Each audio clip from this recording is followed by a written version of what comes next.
In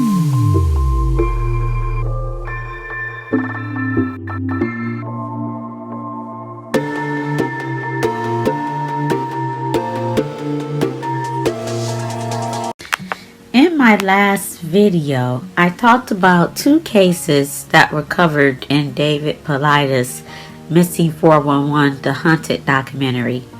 The cases of Kenny Veach and Stephen Kubecki has a strange twist to them.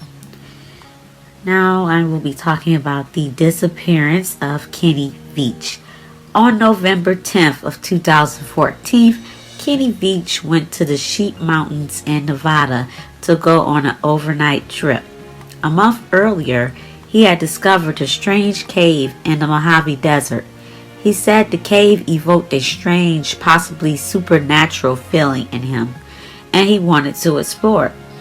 Kenny wanted to show the world the unusual cave he had discovered, but he did not return home from his trip, and he never was seen again. Before his disappearance, Kenny made a YouTube video claiming to have found a cave around Nellis Air Force Base in southern Nevada. Kenny wasn't a stranger to cave exploration, but for some reason, the cave in the Mojave Desert frightened him. On YouTube, he wrote, "I am a long-distance hiker. One time during one of my hikes out by Nellis Air Force Base, I found a hidden cave. The entrance to the cave was shaped like a perfect capital M. I always enter every cave I find, but as I began to enter this particular cave, my whole body began to vibrate. The closer I got to the cave entrance, the worse the vibrating became. Suddenly, I became very scared and hightailed it out of there. That was one of the strangest things that ever happened to me." Kenny said that he would return to the cave bringing a camera and a weapon with him. Kenny made a video showing himself looking for the cave. He posted it on YouTube, but the desert is large and it's impossible to locate the cave based on this video, he said. Now what happened next is a mystery. And then hopefully we'll find that cave. I'm in a big giant creek bed right now, and I haven't come to the area where the cave is. So it's along here somewhere. This is gonna get real narrow way down here when I finally get up to that mountain down there, which is it's a good distance away. When I get to that mountain, I should be in the narrow part of the canyon. It gets so narrow you can almost put your hands on either side of it, on the walls, on the canyon walls. And so I do all of this solo, you know, and it's kind of dangerous, and I try to pretend like, you know, they're not the kind of cave I'm looking for. The kind of cave I'm looking for is deep, and it's dark, and it's shaped like it's shaped just like the letter M. So lots of little caves and stuff along here, and it's about level with the ground, like in an area like this. So I really got to keep my eyes peeled because I don't want to pass it. You know? And then there's caves like that. You know? Well, I did not find the cave. That is so weird. I mean, I thought for sure I was just gonna be able to find it. I remember it being fairly easy. Who knows? But I am at the mouth of the canyon. There, I'm just now coming out, and now I have to take a big left-hand turn and walk all the way back to my truck, which is a long, hard trip. Now, what makes Cathy Case so strange is that he's one of many who disappeared around a national park cluster. These clusters are feared by Native Americans as sacred lands or domain of the gods. No place for mortal men to approach without reverence. There are many Native Indian legends that tell stories of individuals encountering natural arches in the landscape where they passed through and never returned. I'm not saying this is what happened with Kenny Veach, but Kenny's story is strange due to the mysterious cave he found Cave M, he named it, that cannot be located. In regards to Native American legend of sacred lands and natural arches in the landscape around these clusters, the story of Stephen Kubecki comes to mind. The disappearance of Stephen Kubecki. Stephen's disappearance is definitely one of the strangest disappearance cases. Stephen went missing for 15 months without a trace. It's stated that he woke up in a field wearing strange clothes with no memory of the previous 15 months.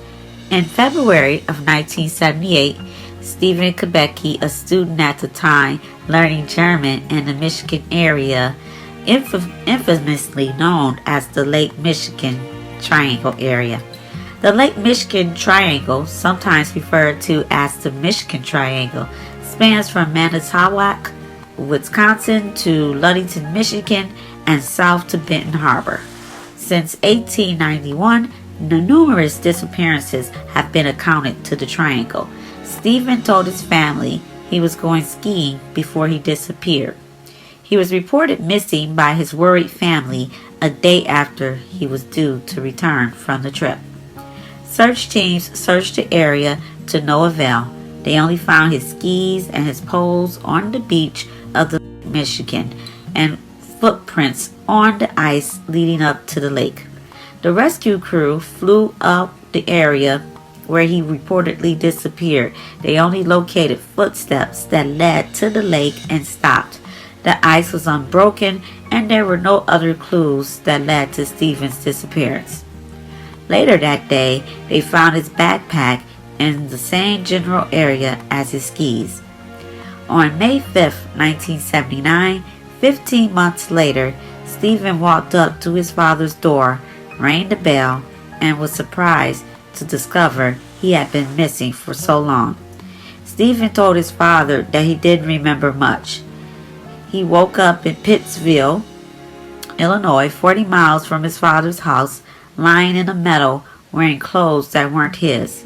He had a small satchel beside him with maps that weren't his. Where he woke up was 700 miles from Lake Michigan. He didn't have any memory of what happened those 15 months he was missing, or how he ended up 700 miles from where he disappeared. In an episode of the History Channel's Ancient Aliens, Earth's Black Holes, David Paulides speaks about mysterious disappearances that qualify as missing 411 cases, and in the show, the theory of black holes on Earth is brought up. Now in the show, it suggested that perhaps these mysterious disappearances have something to do with perhaps invisible vortexes on Earth that may be the reason for people disappearing. In the case of Kearney Beach, southwestern Native American tribes believe that caves, fissures, and cracks are entryways to the supernatural. Folklore from around the world and throughout history speaks of caves as time-altering places. In Stephen's case, the ancient stone arrangement in Lake Michigan, aka Michigan's Stonehenge, was discovered in 2007. It's a stone structure located 40 feet below Lake Michigan. The structure is thought to be 9,000 years old. Many believe the site is a stargate or wormhole. There has also been several mysterious disappearances, and one of them is Stephen's case. On October 1st of 2010, 3.5-year-old John Doe and his relatives were camping by a popular fly fishing location near Mount Shasta. Around 6 p.m., the child's parents realized their son had suddenly gone missing. According to Mr. Doe, his son was there 1 minute and gone the next. They searched the area he had last been seen in complete horror. After hours of searching for the little boy, he still hadn't turned up.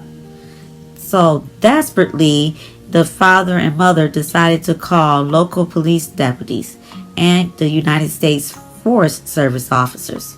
Rescue personnel combed the forest well into the night, yet there were no signs of the toddler.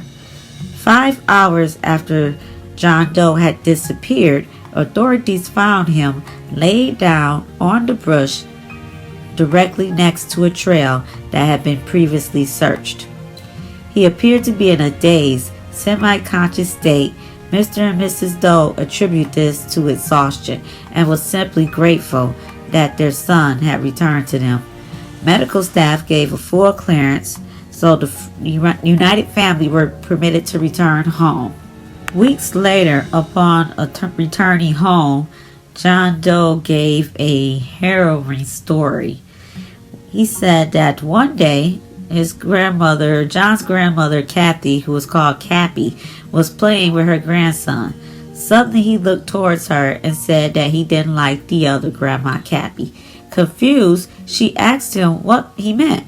John explained that while he was lost in the woods, he had been taken deep inside a mountainside cave by a woman he thought was Grandma Cappy. She led him into a cool, dark, spider-infested room filled with motionless humanoid robots. Scattered across the floor were dusty purses, guns, and various types of other weapons. As John Doe anxiously faced his grandparent, he noticed an eerie light radiating from her head. In this moment, he realized she was not his real granny. Granny Cappy firmly instructed the boy to defecate on a piece of paper. When he refused, she became increasingly agitated and repeatedly requested him to do so.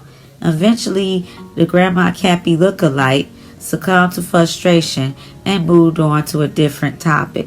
Allegedly, she informed John Doe that he had been planted in his mother's womb and was actually from outer space. Shortly after John Doe gave this account, Grandma Cappy gave this account, she took the boy back outside to a thicket and advised him to wait for help. Upon hearing this story from her grandson, Grandmother Cappy called her son and asked what in the world was her grandson watching. Not shortly after that, she decided to tell her son about her haunting experience that she had. A year before, she had gone on the camping trip within close proximity to where John Doe's ordeal occurred. In the morning, she awoke face down in dirt. Somehow she had been inexplicably removed from the sleeping bag within her tent and transferred a short distance away. Upon getting up, she felt an intense pain at the base of her neck. 2 puncture wounds were present and the surrounding skin was red and inflamed.